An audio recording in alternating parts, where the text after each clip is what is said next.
On March the 1st, 1976, a respected U.S. State Department official walked out of his Washington, D.C. office and vanished into one of the most disturbing mysteries in American criminal history. His name was William Bradford Bishop Jr., age 41, Yale graduate, former Army intelligence officer, fluent in 5 languages, outwardly successful, inwardly unraveling.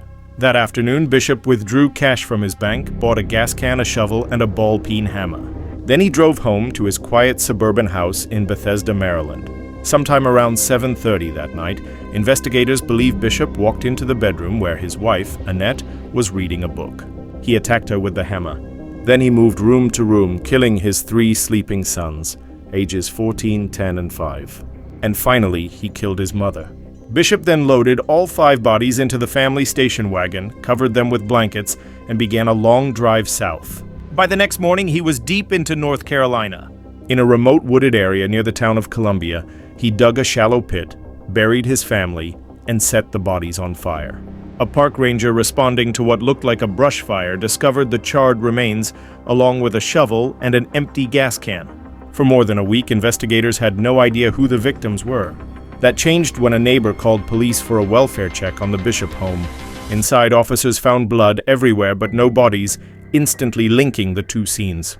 By the time the truth surfaced, Bishop had a massive head start.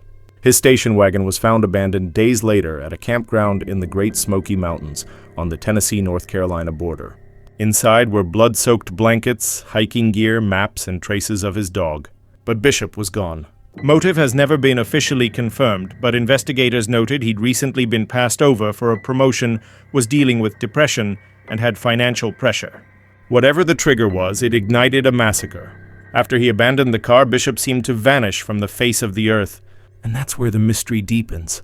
Over the decades, there have been reported sightings of him in Switzerland, Sweden, and Italy.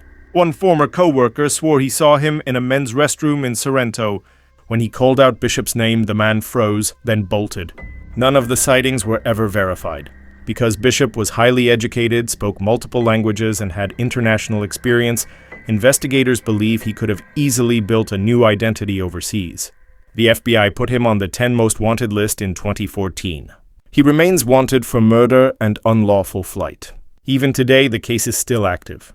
Tip lines remain open, and experts believe he either lived quietly in Europe for decades or died under a false name, leaving the world to wonder. William Bradford Bishop, the family annihilator who walked away from everything and never resurfaced again.